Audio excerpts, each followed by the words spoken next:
Welcome into the Illini Inquirer podcast. It is Jeremy Warder and Joey Wagner. Let's move along here in our Illinois football position previews for the 2025 season. And on the offense, I think we're combining the two biggest question marks. A lot of intrigue during training camp about both the wide receivers and the tight ends. A lot of new faces in here, both through the transfer portal and through high school recruiting, but also some major question marks because the major question mark, I was just on with Mike Hall of Big Ten Network, and he asked me what the big question about this team is. And I said, who's catching passes from Luke Altmaier, Joey? And we have written a lot about it. You and I were just talking. Feels like we're being repetitive every day in our notes, that we're having something new on receivers and tight ends. But there should be, on a team that has a lot of questions already answered coming into the year. Wide receiver, tight end are two of the biggest question marks. Just who is going to be targeted and who is going to catch passes from your top tier Big Ten quarterback. Yeah, and there's a little bit of overlap in construction and layout of the room, right? Tanner Arkin returns the most experience of both of the two rooms, but you have a couple familiar faces in wide receiver with Malik Elzy, with Collin Dixon, with Alexander Kapka-Jones, Hank Beatty. And then tight end, you've got the overlap of Tanner Arkin and Cole Rusk. I do think there's value for his overlap of being there for a year, but not a lot on the field. We'll get into that, Jeremy, but Barry Lunny pointed it out in the first press conference we had with him, how similar they were in the construction, and it didn't really dawn on me until that moment. And yeah, there's some similarities there. Yeah, and the one thing is, like, it's not like Illinois didn't attack these two positions, right? And these two question marks. They didn't just say, oh, we're good. We're just going to develop the guys we have, and, they're going to plug in and play. It was, no, let's go get Justin Bowick and Hudson Clement at wide receiver. Let's go get Davin, Stoffel, and Christian Abney at tight end. So we'll dive into all of that. But let's start with a wide receiver group, Joey. And it feels like we've got to start with what last year was. 2 more NFL receivers. Illinois just had 4 NFL receivers in 2 seasons. Kudos to Barry Lunny. Kudos to George McDonald. Kudos to Justin Stepp. There's been some talent accrual, talent development, and an offense that puts these guys in positions to be really impactful players. Programs with wide receivers draft picks in each of the last 2 years, Joey. Ohio State, Texas, Florida, Georgia, Oregon, Arizona, Pittsburgh, Illinois, with Pat Bryant and Casey Washington. We know Isaiah Williams, he's starting to play like he should have been drafted late in the NFL draft in 2023. They've taken this to another level, right? They are becoming a school that wide receivers want to play at, when, this was a really big issue position for Illinois from 2018 to 2022, I would say. Like, Josh Madorbebe had a good year. Isaiah Williams had a good year, but that was about it. Like, we bring it up, and it's no offense to him, but Donnie Navarro was your second best receiver for a year or two. That was a problem for the program, because he's a nice player, but you just need a different level of talent to win in the Big Ten. And they're starting to accrue that. They're starting to develop that, especially after Pat Bryant and Zachary Franklin were here. Yeah, the receiver room for a long time wasn't very good, and it went hand in hand with the quarterback room that wasn't very good, and that it was not a good combination for Illinois football, and we saw that. But I do think, and we talked about this a little bit on Monday, I do think that wide receiver, the pass game evolution at Illinois kind of gets lost in the Brett Bielema stereotype of just run the ball. Like, obviously they want to do that, but they throw the ball around pretty well, and there's been some good wide receivers to come through. It's funny you talk about, obviously the 2 draft picks, Casey Washington, Pat Bryant. Isaiah Williams is doing good things at the Bengals camp. He did good things largely as a punt returner in Detroit. Zachary Franklin was awesome for his 1-year stop. So there's been a lot of George McDonald helped elevate the floor, the talent floor in that room. Justin Stepp has continued to add to it. Clearly, Brett Bielema is a big fan of him. And you're starting to see a room that's got a lot of talent, still some proven talent that's lacking a little bit right now.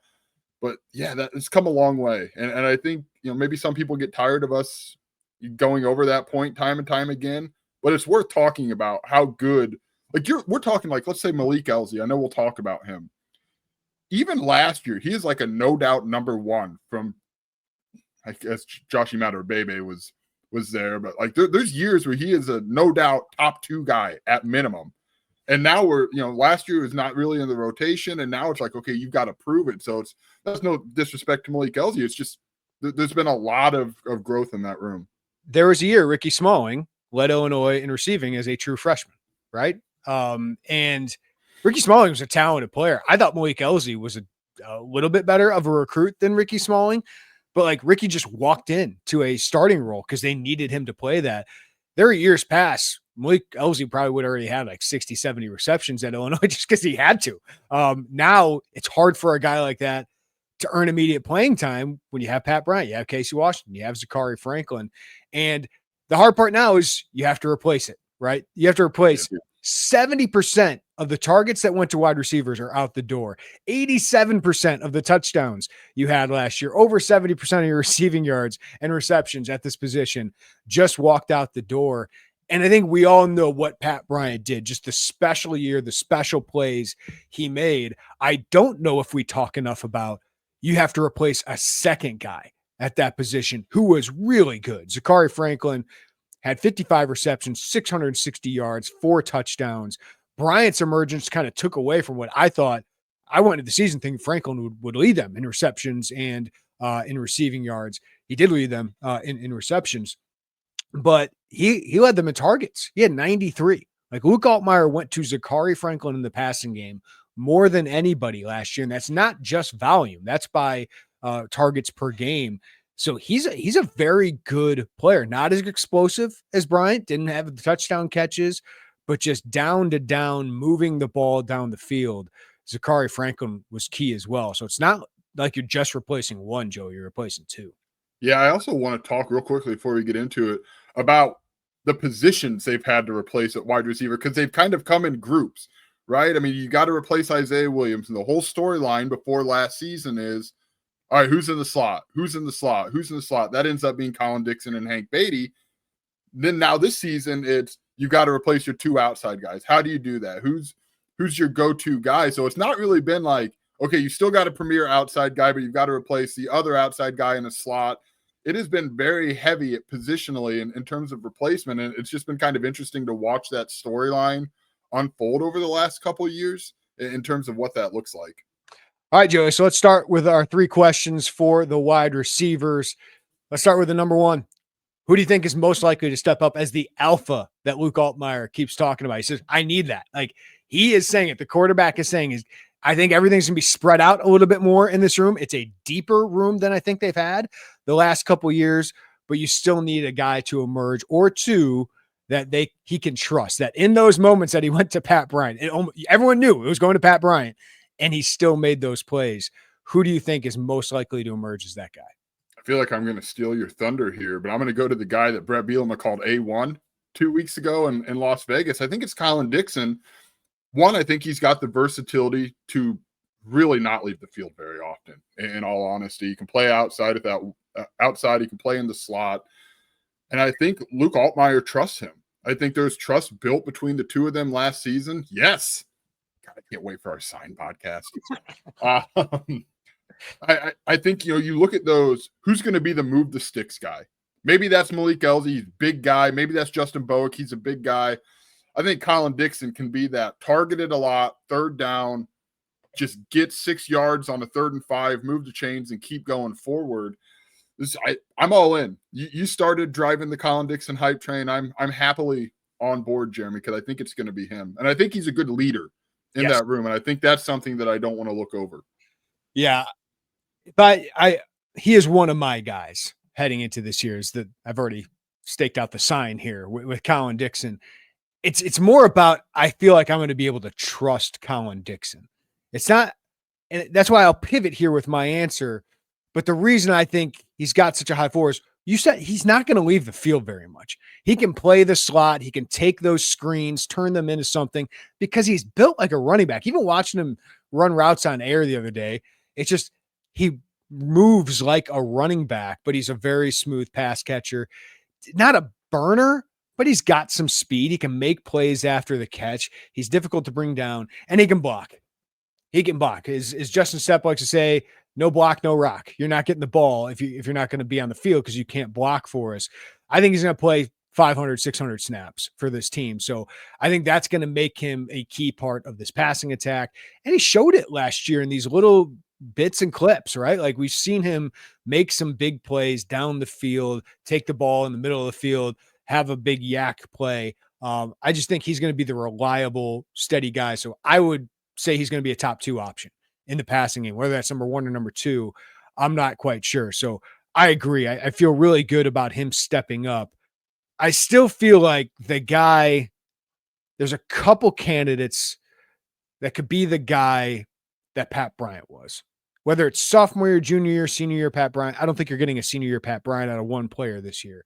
But even junior year Pat Bryant, 7 touchdown guy, right? I'm going to go with Malik Elzy there. It's his time. And I'm just very encouraged about, we've seen glimpses of practice. I don't want to act like I've seen him just moss people in practice, but we've heard whispers, Joey, from the staff of good things. Now it's just got to translate into games. And they're really just trying to build up his confidence. But he looks the part, man. 6'2", 220. Again, he reminds me of what Josh Imatorbhebhe looked like going into that 2019 season.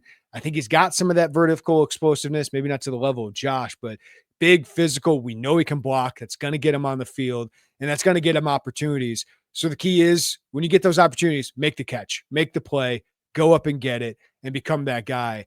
I think he can have a year like Bryant had 2 or 3 years ago where he's 500 yards, handful of touchdowns. I think Malik Elzy can be that guy, but he's going to have competition. Like Justin Bowick is long, fast, can make plays down the field. Hudson Clement has proven himself, but I agree with you on Dixon, but I still think Malik Elzy might be that touchdown guy, that true alpha that when we need a play, Luke Altmaier goes up and gets it, lets him go up and get it, but he's still got to earn that. So there's still a question mark about it, but I think you can see maybe not senior year Pat Bryant, but maybe sophomore, junior year Pat Bryant out of Malik Elzy. Yeah, I'm with you. When we were talking about how we were going to lay this pod out, I thought, where does Malik Elzy fit in the structure of this? And it's like they're talking about him like a guy that they think is going to be in the top handful of productive receivers on this team. And I wonder, obviously they've been trying to gas him up and build that confidence. I have wondered how much of this is trying to speak it into existence and how much of this is what they are seeing in practice is really leading to this. It's probably, to be honest with you, it's probably in the middle. I think agree. Most things typically find their way to the middle. If you had talked to him before the season, you covered the heck out of him in recruiting, but just to rehash, before his freshman year, he was a guy who came in and said, I'm going to do X, Y, and Z and have lofty goals, big statistically productive goals. That didn't happen, but there was a confidence about him, right? There was a confidence that I've got the skills to come in and do this thing. So that it's not like this is a guy who's never had, that kind of level of confidence that you've got to build. You've just got to find it again, right? You've got to find it in production on the field. So I think with Malik Elzy, I'm with you. I think he's probably the next candidate in my brain to Dixon to go be that guy. There's also a part of me that thinks when it happens for him, it is going to go. Yeah. Like when he starts to feel that game success, when he starts to have those receptions, those plays, I think it's going to be a rocket for him. I don't know what that looks like. Maybe that ends up being Pat Bryant's junior year, a really, really good season. But I do think there's going to be a couple. That's why I want to feed him in the Western Illinois game. If you're Illinois, let him feel that and then let him take off from there, because I don't think it's far, right? I think once he feels it, he's going to go. Yeah. And just can't you see him? Like I can't take my eyes off of him when we're in practice. Like I'm trying to watch something else, and then they start throwing on air, and I'm like trying to watch the tight ends and all this, and my eyes just go to Malik Elzy. He just looks smooth. He looks the part, and you can just imagine him on those RPOs just being that bang right to him. He boxes out a smaller defensive back, easy 10 yards, maybe breaks a tackle, gets to 20, right? Or fade in the end zone. It's not the highest percentage play, but he's a guy who can go do that, right? It's just you can envision those things for him. Now it's on him to actualize that. And, hearing just the way they've talked about him, it's been about consistency the last couple of years. They feel they had that out of him during the spring. They feel like they've seen it through the fall. Now it's just going and doing it. And I texted you yesterday, we're all going to find out together. The staff, us, fans, we're all going to find out together whether Malik Elzy takes that huge leap. but I am bullish on it. I think he's going to be a productive player. I think he could be a star, but you just got to see it. He's only had 9 career catches so far for Illinois, but I think he's got a high floor because he can block and he's got those traits to be really good. I feel like we need to mention Hank Beatty in here because of the volume that I think you could get from Hank Beatty. I wonder about the volume of snaps for him because of he's not a great blocker compared to Collin Dixon. Hudson Clement's a bigger guy who can play the slot. I don't think Clement's a great blocker, but maybe he could be way better in the slot than he was on the perimeter at West Virginia. But Hank Beatty is a guy that I think Luke Altmaier trusts, right? He's a guy that can go get a ball. And if they do run more through the slot this year, even if Hank Beatty plays 300, 400 snaps, Joey, he could be a 40 catch guy or 30 catch guy. So he's a guy I don't want to overlook. I mean, he was 20 something catches last year. So maybe it's double that. It's 40 or 50 or something like that. I don't want to overlook him because again, this thing can be spread out a little bit more. Maybe it's like 3 guys who have 500 plus yards. Yeah, I'm with you on all that. The snap thing is where I'm really struggling to, because I'm not suggesting he's not going to play. He's going to play. But you have guys like Clement, guys like Dixon who can play inside, can play outside. I think you could see Hank Beatty lined up outside from time to time. Like, I don't think that's something he absolutely can't do. I also don't think that's your best combination, right? I think your best combination is him in the slot. So I mean, is it 40 catches? Maybe, right? I mean, it might be. And just sorry to interrupt, but like the snap thing, when you play 11 personnel, that's 3 wide receivers. Illinois likes to play a lot of 12 personnel. And I think they're going to play more of that this year because of the tight end conversation we're about to have, to where last year it might have been 12 personnel 30% of the time. It could be 50% of the time this year, especially if you're running the ball like you think you're going to be running the ball. So that's where like I do try to check myself and I try to tell fans like Hank Beatty snaps as good as he was in South Carolina. He played 13 offensive snaps in that game, had 4 catches, 90 yards, some big moments. He's going to be huge on special teams, but there is just, when you have Dixon and Clement and you have as much tight ends as you have, his snaps might be limited compared to some of these Dixon or an Elzy. Yeah, he is probably the best candidate for at the end of the season, us looking back and being like, yeah, we probably undershot expectations. That's why I wanted right? Like, yeah, like, so I do think the variance for him is, in terms of production, is large. I don't think his on-field variance, like, you pretty much know exactly what you're getting out of Hank Beatty, but because of the snaps and because of the depth of the room and because of how many guys can come in and out of the slot, it's kind of hard to project where he's going to be from a stat standpoint. But I do think it could be November and we're like, oh yeah, we probably missed that one. Like that feels like the most missable guy in terms of how you project where he is statistically in the room. Yeah, I don't know if there's a Mike Dudek season in Hank Beatty, but like I could see, a 50 catch season where he leads the team in receptions or something like that. All right. Just because you trust him to catch the ball, make a play after the catch, and you just go these short routes. And Luke Altmaier, I think, also trusts him quite a bit. And obviously they had the rapport from last season. I think there's a lot of trust built between those two. And before we move on, I do want to mention, when we're talking the alpha, you talked to Barry, you talked to Luke about this yesterday. It was in your notes.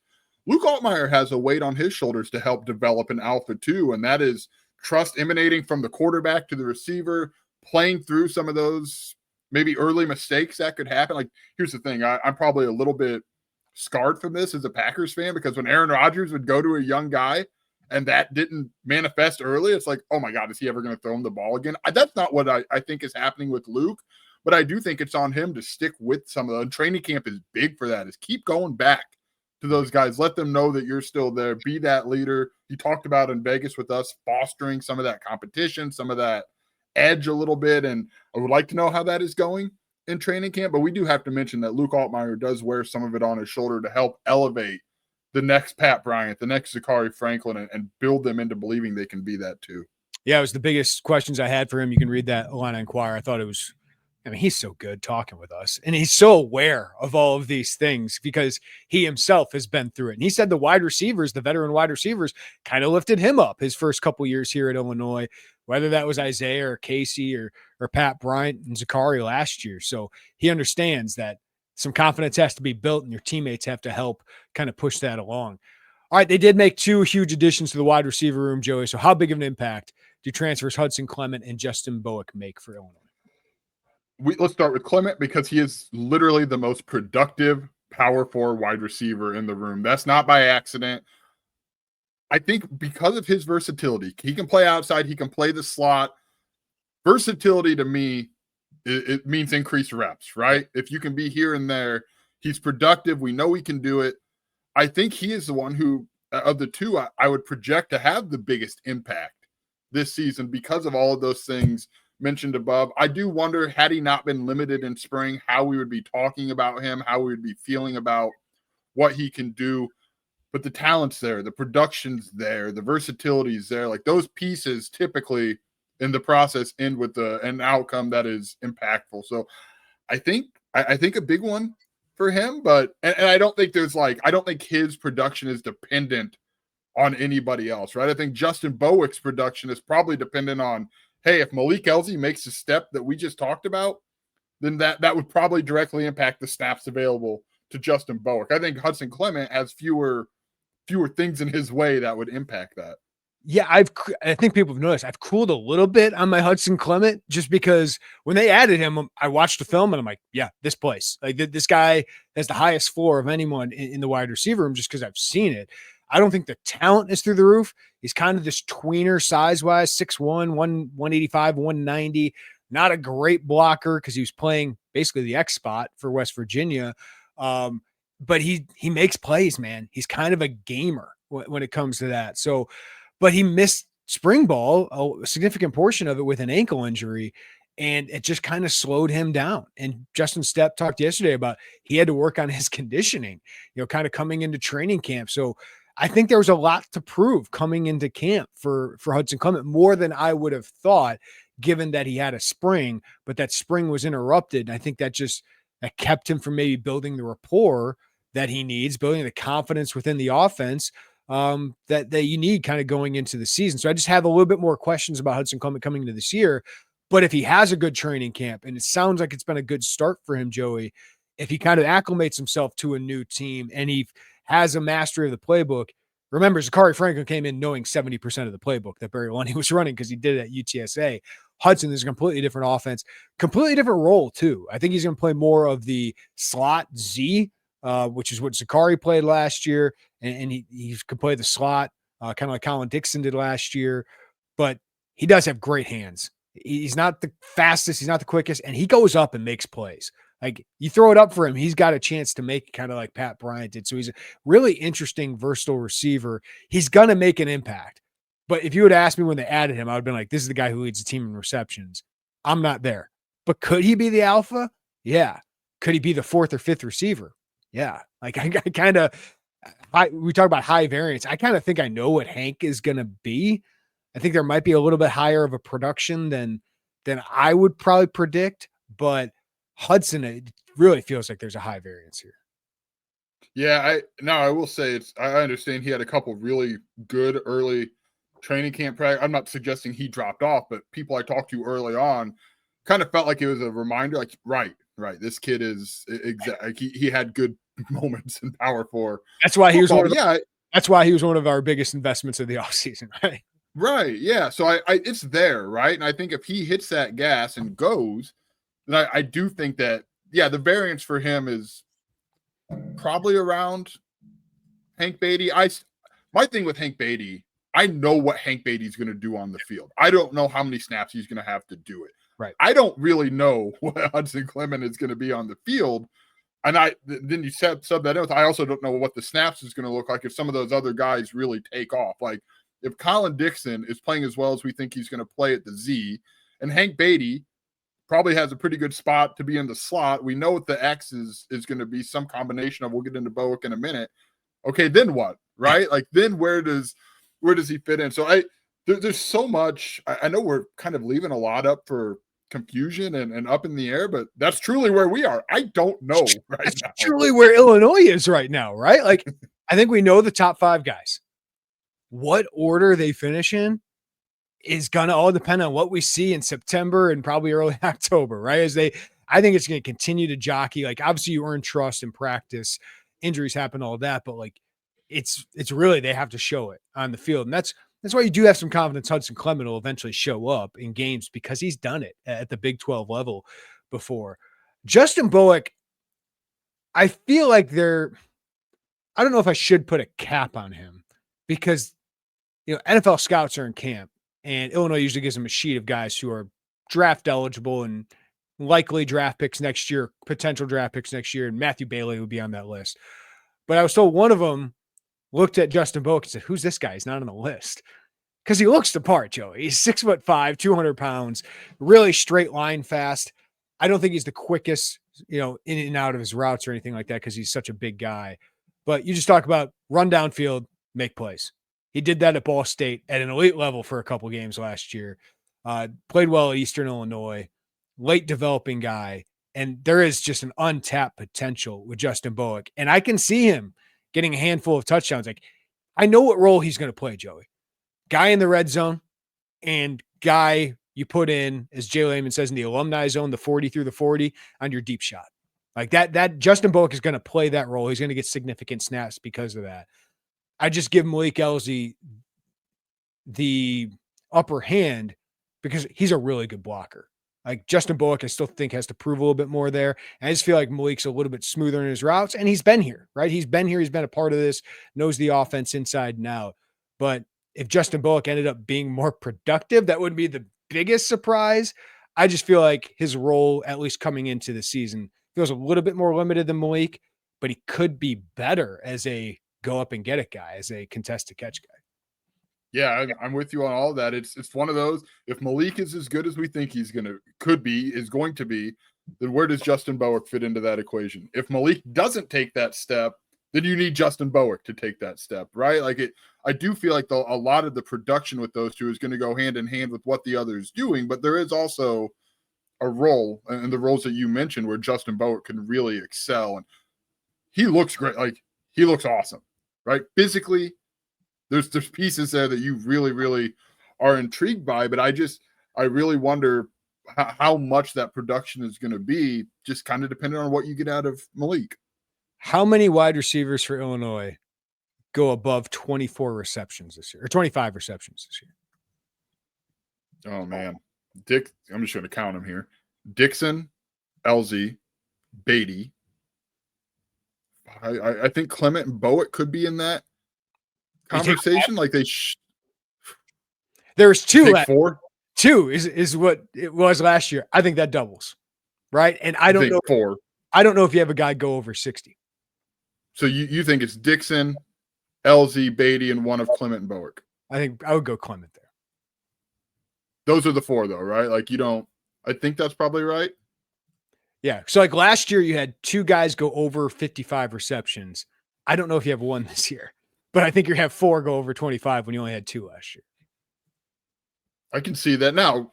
We just got an alert that Tanner Arkin is on the Mackey Award watch list. So but we'll get into it. How do the tight ends impact some of those targets, which is a really interesting thing. But it does feel like the last couple of years, the wide receiver production has been very top heavy at Illinois. And I'm trying to caution myself against getting into everyone is really good, everyone is really talented in training camp. And then when the games start happening, Luke Altmaier and Barry Lunny find the guys who are really productive and you just feed the heck out of them. Because that happens, right? So I really am struggling to know where I land. But that. The answer is probably three, right? Like we'll end up with three. But you and I have been around this enough. I think they'd start talking about that guy. They haven't. Like they've mentioned everybody's talented, but Barry even mentioned yesterday, everyone's had a flash. Everyone's had moments. Everyone's also had struggles. So I feel like it could be one of those, like there's going to be a guy emerge as a go-to guy or two. And that's what we talked about early on. But I do think. And that's not a bad thing, by the way. Illinois college football teams need a go-to guy. Like that is not a bad thing. But I do think this group is going to be more spread out. I really do. Yeah, I'm with you. I do. Before I know the next name that we talk about is not going to be this, but Alexander Kapka-Jones has been around for a little bit. He's long. He's got some speed. I think there's been a rapport over the years built with Luke Altmaier. I don't know where to put him. I think there's a clear top five, and we've mentioned those guys. But just kind of a guy who makes like a Jonah Morris catch against Iowa. Do you remember that? Where it's like, and Capka Jones had one of those a year ago. He's had a couple big catches. I don't know really where to put him, but I did want to mention him because he's a guy who's been around. He's long. He's got some speed to him. I just don't really know where he fits in kind of the pecking order here. He's the guy who went in for Zakari when he had injuries, right? When he had injuries, he's the one who went in for him at Rutgers. Was that at Rutgers? Yeah. Yeah, Rutgers. He had a big catch at Rutgers, got called back, I think, to a Melvin Priestley penalty. But then he played a little bit in the South Carolina game when Zakari got hurt. Malik played too in that game, by the way. So they did like what they saw from Malik. One other name I want to mention, just because he is getting some buzz, Mario Sanders, former JUCO All-American, built incredibly well. Smaller guy, but not, strength wise. Like he's 5'9", 5'10", looks like he's like 190 to 200 pounds. Fast too, really fast. Just a lost year due to injuries. A couple injuries for him last year. I think his role is probably more special teams, Joey, but he does give him some veteran experience depth in that slot. It's just how are you going to beat out Dixon, Clement, Beatty all in the slot? Seems like it's a tough path to playing time. Yeah, quite a bit of competition in front of him. I've long kind of told you, like, maybe he'll be that kick returner. I think as you've seen that shake out, Khalil Valentine fits in that, Aiden Lawfrey. Who am I missing? There were a couple other ones that you saw the other night at practice. I think Beatty's in the mix at kick returner. Especially if he doesn't emerge as like a go-to receiver, I wouldn't be opposed to him continuing to be kick returners because he was that up back last year. Matt Krasetich is involved there, Yeah. So I'm glad you mentioned Mario Sanders. He is one of the faster guys on the team. I just don't really, there's a lot of slots in front of him, right? And I think that is tough to project playing time when you have those three really talented, most of which proven guys in front of you. All right, we're going to mention an 8th receiver here because he's gotten a lot of buzz. Brayden Trimble, freshman. I haven't heard this kind of, just excitement about a freshman in a while. Like we heard some of it with Malik, but the way the staff talks about Brayden throughout the offseason has been pretty high regard, right? But again, this is a guy that, like, if he came in when Ricky Smalling did, probably would have started for Illinois. He's got to add some more strength. He has added some strength. It is really great that he got here in January to do that, to learn the system, to go through the ups and downs of spring ball. He is so quick in and out of his breaks. We know he's athletic, acrobatic even, can make plays all over the field. I think he's going to be great in that Z receiver spot that Zakari Franklin was. But what are your expectations for him, Joey? Do you expect him to crack the rotation at any point? Because we just listed a long group of veteran receivers. Yeah, I don't know. Like, I feel like my thoughts on what his production could be have kind of changed over spring ball and into fall camp, just because there's a lot in front of him, right? And you're still a freshman going through this, and freshman on a team that hopes to be a college football playoff team. I don't know. Like maybe he's a special teams guy. Maybe he's a returner who I think we've seen him back there with the kick returners. I don't know, like especially the first couple weeks of the season. But is he a guy who by that 5th, 6th game finds his way into the rotation? Does something happen in front of him where maybe you're not getting as much production? Maybe there's someone gets nicked up, not getting as much of that as you'd like, and then all of a sudden, hey, Brayden Trimble's coming in, or maybe, but there's a lot in front of him right now. Next year, okay, well, we'll see what sophomore Brayden Trimble, redshirt freshman, however that ends up shaking out. Second year, Brayden Trimble looks like. I don't know, man. Like, there's a lot. We just named a lot of good receivers. I was sitting in front of him. I agree with everything you said. I'm not going with huge expectations. I think he's going to get on the field. I don't think he's redshirting. I think he's going to play a role at some point. They're going to get him on the field. But because I don't think they expect Brayden Trimble to be here for 5 years, right? I don't think that's the expectation the way they talk about him. But in this room, they lose Hank Beatty, Alex Capka Jones, right? Malik Elzy will be a senior in 26. Bowick will be a senior in 26. Collin Dixon will be a redshirt junior, and Brayden Trimble will be a sophomore. So it will be important for your next quarterback to have a really good wide receiver room. It could be great, right? Replacing Beatty, that's something, but you could return 3 or 4 of your guys, depending on what happens with the portal, depending on what happens with the season. And I do think Brayden Trimble will certainly be a part of that rotation next year, will compete for a starting job. I think it's just get him on the field, get him some of that experience. But if you do have a Malik Elzy or Justin Bowick struggle or injury or Collin Dixon or Hudson Clement. Like, I think he's a guy who can play ZX. I think he's a nice player to have, a talented player that can push people, but also develop behind some guys that are pretty good players and pretty good examples for him. So bright future. I just don't know how much of you're going to see it this year. Yeah, I'm with you. And again, I do want to say, if you see it, I think it's going to be a couple weeks in. Yeah. I think it'll be Caden Fagan's path, kind of that same timeline as he had as a freshman. All right, let's switch to tight ends. Really intriguing group to me. And with Illinois fans, it's always, is this the year they target the tight ends more? I think we knew once Cole Rusk went down with injury, last year would not be that year. And that tight end as a position would be a relative weakness for Illinois. But I don't want to overlook what Tanner Arkin did last year. Like, if you had a best blocker on the team award, he would have been in the running with JC Davis, Melvin Priestley, Josh Crew, all those guys. Like, he was an unbelievable blocker, and he's a nice dump off target, right? 16 catches. He's not going to average 10 yards a catch because he's not a big threat down the field. But it's just everything you talk about with toughness, tough, smart, dependable, all of that, Joey, that's Tanner Arkin. You need guys. You need Tanner Arkins on your team. So he was a really good player this year, but they had to add more. So they go out and get 3 transfers, which we'll talk about. But first question, how is Arkin impacted by those transfer additions we expect to complement him in the passing game? Well, in an ideal world, he is maybe playing fewer snaps. He played a ton of snaps between offense and special teams. More than 900 snaps. I am betting he played more snaps than anybody on the team. It's probably right. I'm trying to think of like a defensive back that was on all the special teams. I don't think they had Xavier Scott or Matthew Baylor or Miles Scott on all the special teams, right? I don't believe so, no. So ideal world, you get him fewer snaps, and to have if these guys pan out, to have maybe more of a receiving target on the other side of him, like that would be beneficial for Tanner Arkin. Especially, if you have actual red zone threats not that you didn't with Pat Bryant at receiver, and maybe your other tight end is a red zone threat, Tanner Arkin could find himself maybe overlooked a little bit in that red zone area and be able to get a couple of touchdowns that way. But I think with him is just see if you can cut some snaps out. And I know the obvious answer people would hear is, we'll take him off special teams. I don't think he wants that. I think he very much likes special teams. Right? That's definitely an NFL path.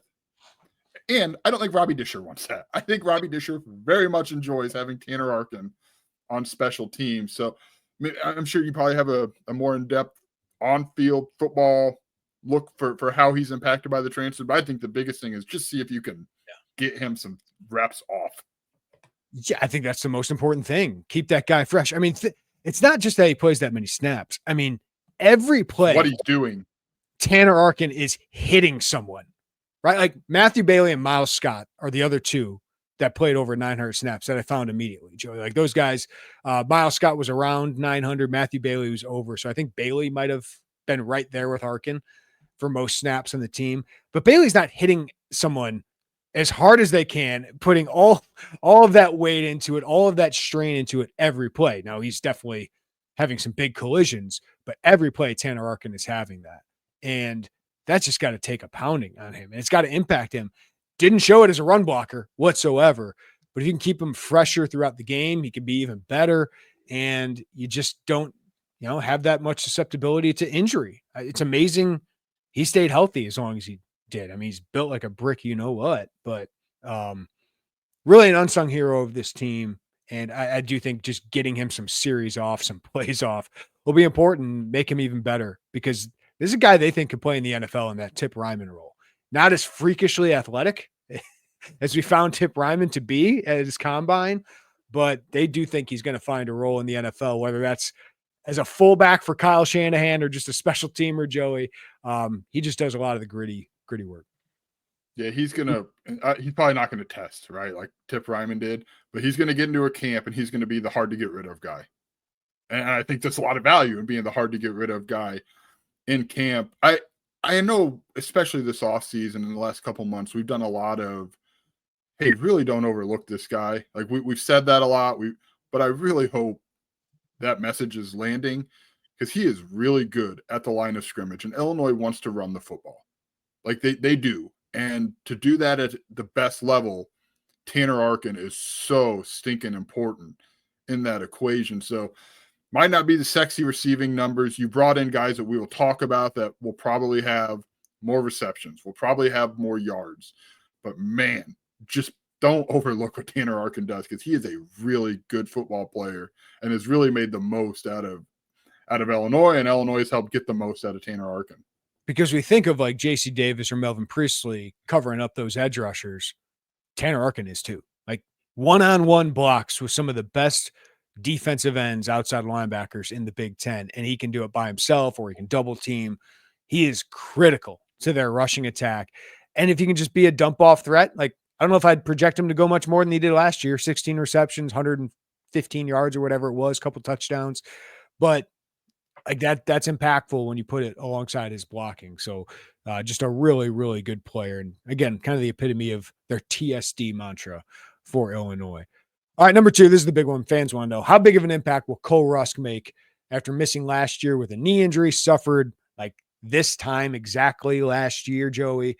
Missed the season, but former 4-star transfer out of Murray State, kid from the Quad Cities area, is always wanted to be an Illini. And as long as he makes it through training camp here, he will play a big role in this tight end rotation. How big of an impact do you think the former FCS All-American will make?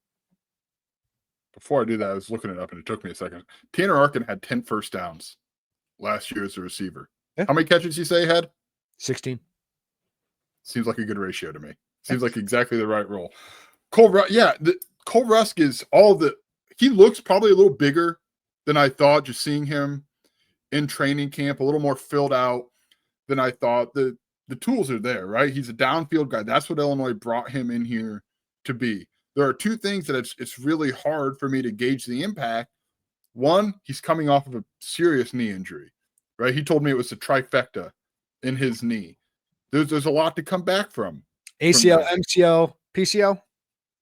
I believe so. I'd have to go back to my story to read that. Let me No, you're good. You're good. So that is a big hurdle to overcome, right? You're coming off of that. You're also playing your first Big Ten snaps. You came from Murray State, so you're graduating up to the Power 4, to the Big Ten. So those are two big things, and I'm not saying they're impossible to overcome, but it makes someone who hasn't seen him move a great deal, it makes it really hard to gauge what to expect out of him. I think at his best, healthy at his best, he's a piece that Illinois hasn't had really since Daniel Barker. You can go back to Lou Dorsey before that, but not a lot in Brett Bielema's tenure at Illinois. So I do think the cap of him is pretty impactful. And it's someone that Luke Altmaier trusts a lot. They're very close friends. They've spent a lot of time together. I think we can't overlook that either. ACL, MCL, meniscus was what there we go. The 3 were. I've covered football long enough that coming off an ACL or catastrophic injury, especially in the knee, I'm just always a little hesitant to feel like they're going to be their full selves again. And then you add that Cole Rusk has to prove himself at the Big Ten level, Joey, right? He hasn't played at the Big Ten level. He has had a lot of mental reps in this offense. There haven't been a lot of physical reps in this offense, right? He had a spring in 2024, but then he misses almost all of training camp, all of the season. Spring ball, very limited to positional drills, a little bit of team stuff. But this training camp is really, he's got to catch up to speed on a lot of things of actually moving in this offense and doing things. The one thing I have been encouraged with him about is his level of physicality. I don't know if he's going to be a great blocker, Joey, but I think he's a willing one. I think he can be a physical one. So we'll have to see how he does there. But I'm not coming into this year thinking Cole Rusk, 30 catches, 400 yards, 6 touchdowns. You know what I mean?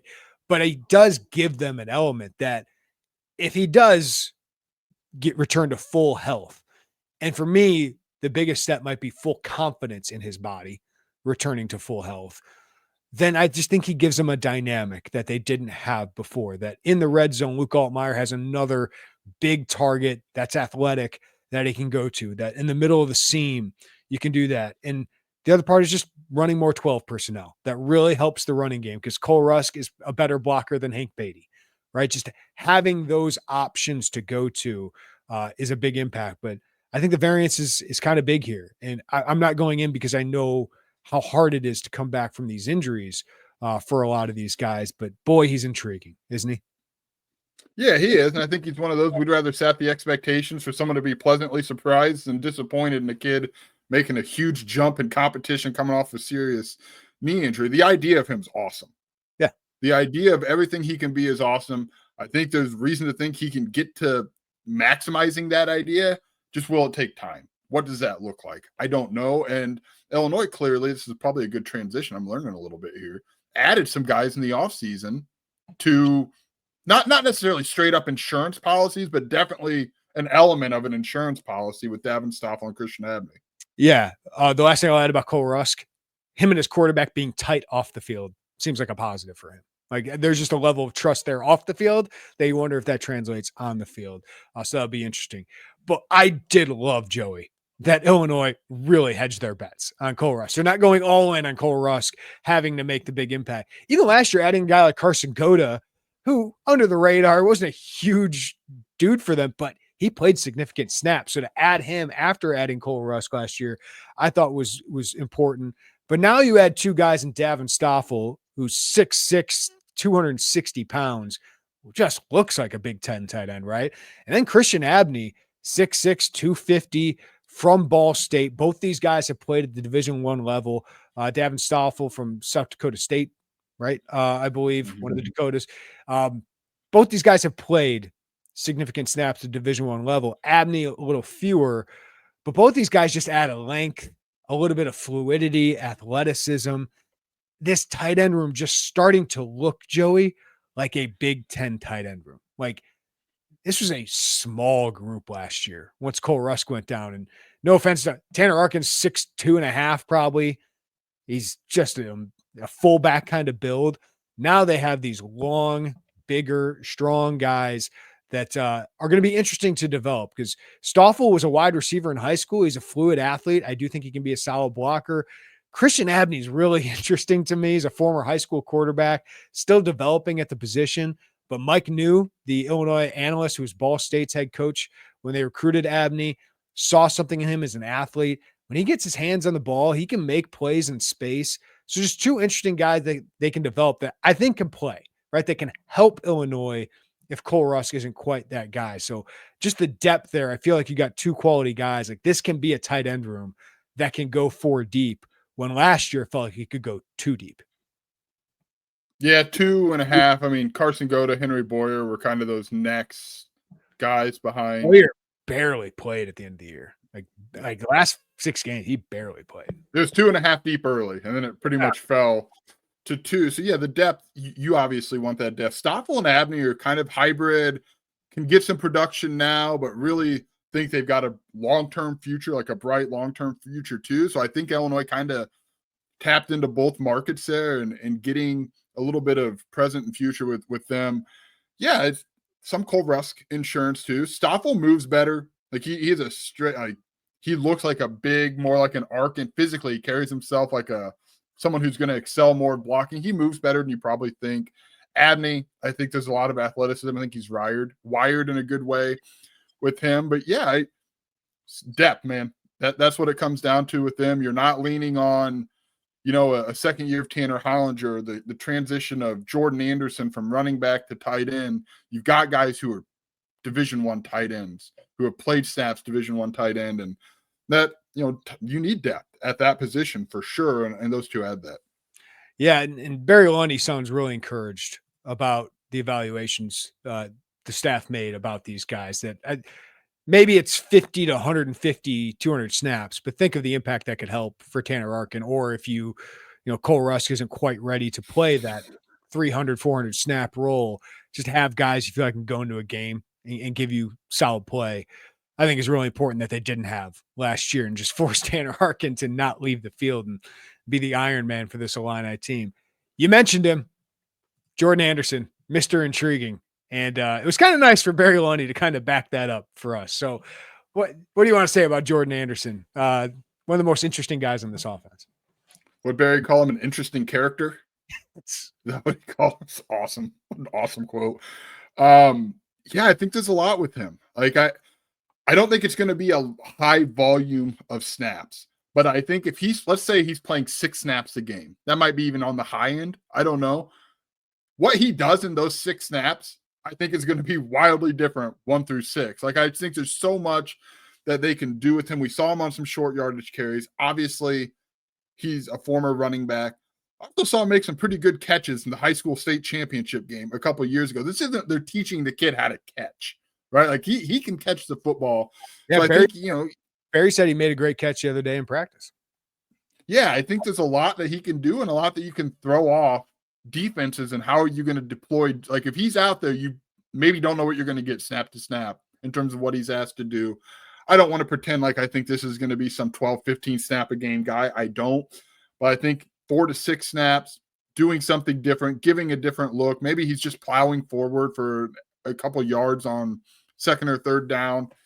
We'll see, but there's something there. And Barry Lunny seemed very, very intrigued. The way he talked about Jordan Anderson yesterday reminded me of how he talked about Pat Bryant in training camp a few years ago. Everything right, goes about things the right way. Everything you love in the game of football is Jordan Anderson. And I just think as a rule of thumb, Jeremy, if the offensive coordinator and play caller is pretty fond of you, you're probably going to find a way onto the football field in some capacity.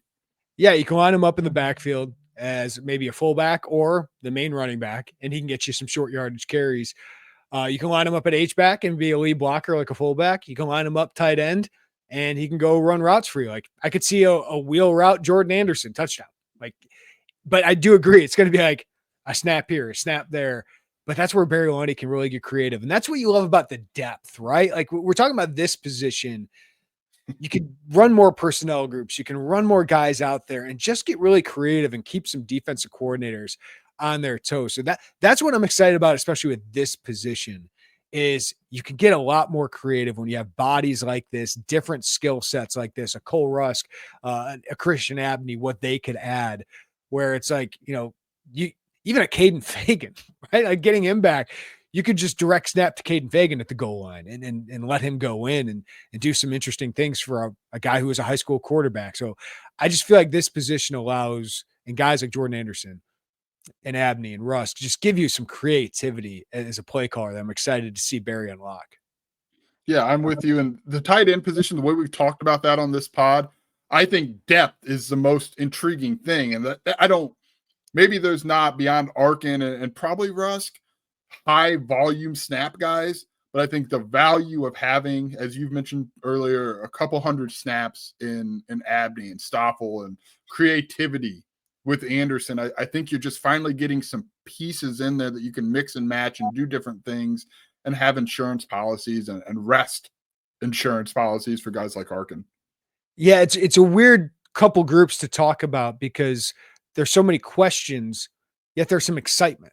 Right? Like, there's potential here that's really exciting because of the depth and the talent that I feel like you've upgraded, but these guys all have to prove themselves as go-to targets in the offense. I will say, I think these two groups are really good at blocking. Like, I think Collin Dixon and Malik Elzy are really good blockers at their position. Tanner Arkin is a phenomenal blocker, and I think the other guy who plays across from him will be a solid blocker. So I know this is a pass catcher position. I think these guys are going to help the running game. So before we get out, I wanted to mention, like, I think the running game has a chance to take another step forward. And I do think these receivers and tight ends are a part of that. Yeah. And I think you look at guys who, if we talk about the secondary and the NFL trickle down, right, from Matthew Bailey, Sidney Brown, Quan Martin from Sidney Brown, Devin Witherspoon, Quan Martin to Matthew Bailey to Xavier Scott.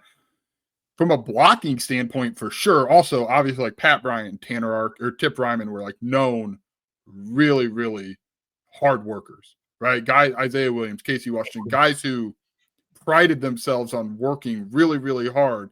That guys like Malik Elzy, the guys like Collin Dixon, Hank Beatty, Tip Ryman, or Tanner Arkin saw, right? And now you also factor in, if you're Malik Elzy, you saw Pat Bryant really freaking love to block, right? Like, that is something you got a front row seat. If you're Collin Dixon, you saw Pat Bryant really love to block. If you are Tanner Arkin, you saw Tip Ryman make NFL paychecks in a lot of ways because he really liked to freaking block. $1 million signing bonus for Tip Ryman because he loved to block. I also like to think of like Kyle. I'm just tying Tanner Arkin and Kyle Shanahan together with no inside knowledge other than what Kyle Shanahan runs on offense and the fact that Tanner Arkin loves to hit people. I like to picture like it's like the Ohio State game or something, or whatever week the Niners have a bye and Kyle Shanahan's doing the Bill Belichick like binoculars meme, just watching Tanner Arkin, because I do think there's like possibly a fullback potential for him in the NFL, and definitely his potential as a blocker. So, yeah, man, they've seen guys do and excel with similar skill sets, and I think that is impactful. Yeah, unlike quarterbacks and running backs, like I feel like we could definitively talk about what those guys will be. Wide receiver, tight ends, like we don't have answers to what people's questions are. Like we keep asking about it, we keep writing about it because it is a huge question mark. It's really intriguing group, but we're all going to find out together, Joey, what these guys are made of, how they elevate, and what Justin Stepp gets out of a new group, what Robbie Disher gets out of a really new look tight end group. It's going to be a lot of fun to figure it out, but this is a swing pair of position groups for the Illinois offense to take another step. I mean, every year has been improved scoring output by Barry Lunney, improved efficiency for Barry Lunney. To take another step from 28 points a game to being one of the better offenses in the Big Ten, these groups have to emerge. So there's a lot of pressure on these guys in these groups. Yeah, for sure. And look, we spent a lot of time talking to people, watching, hearing, thinking about. So I feel good about the names that we've mentioned, right? I will also tell you, somewhere in the last 56 minutes, we've missed. And that's going to come back in November. Like somebody is going to be like, man, I thought in the preview pod you said so-and-so wasn't going to have this. Like there's just some variance in these positions and in terms of what you get statistically out of them. And I don't know what those are going to be, obviously, but there's certainly we've undershot or overshot projections on some of these guys in the last hour. Yeah, where I feel good is like the staff doesn't know. Like I think they have a better idea, obviously, than us, but like, you know, we see the first guys up in drills and first guys up in like 7-on-7 or whatever. And it's Malik Elzy, it's Collin Dixon, it's Hank Beatty. But Hudson Clement could end up out producing some of those guys, right? Because there's still months of training camp and those guys have kind of earned that first spot and they got to be unseated. Justin Bowick can end up being better in games than Malik Elzy on some of the things they need him to do. So that's what's so intriguing about this is they all have to prove it. Any final thoughts here, Joey? I got nothing. I'm glad you added the Jordan Anderson ending to the tight end segment than we previously had, because I didn't really, I'm going to level with, like, I didn't really know, right, or have any great ideas for expectation for him. Like we thought there's versatility, but when I heard Barry Lunney go full glowing of Jordan Anderson, I was like, okay, there's a role for this dude. I think you and I have done this long enough that when like Barry looked at you, like, cause you asked it, because I mean, we both know he's going to play something, right? And it was definitely like, oh no. I was like, oh, I'm not going to tell you exactly what we're doing with him, but yeah, I know what you're getting at. Like he's really interesting. He's a really interesting player. So that gave me some thought that this guy's going to play a role. It's going to be a small one, but it's a unique one. So yeah, he's a guy I just wanted to mention with this group. I'm glad you did. It was. I wish we had more definitive answers, but that's what's fun about this group, and it is fun to have a couple position groups. We'll talk about defensive line next week. It is fun when there's so much returning and so much known about this team. It is fun to have those wild card positions to talk about, and we're not just kind of rehashing the same boring stuff on podcasts and just every day. It's nice to have so we do write a lot about them because they're so interesting and because there's variance and because there's unknown, and that is fun when you have such a known commodity in a lot of positions. All right, Joey, can you carve out 2 hours of your Monday morning for our offensive line, defensive line podcast? Sounds like I'm going to be doing that. Yeah. Trenches, baby. That's what we're going to go really deep on. And some concerns on the offensive line early in this training camp with the injuries, and defensive line, a lot to prove with a very new look group. So that's going to be a really, really interesting one. So be on the lookout for that early next week. But thank you for listening to the Illini Inquirer podcast. Give us a follow, rating, review wherever you get our podcast. If you're watching on YouTube, hit that like button, please. Subscribe to us and hit that notifications bell. But for Joey Wagner, I'm Jeremy Werner. Everybody have a great weekend, and we'll talk to you next time right here on the Illini Inquirer podcast.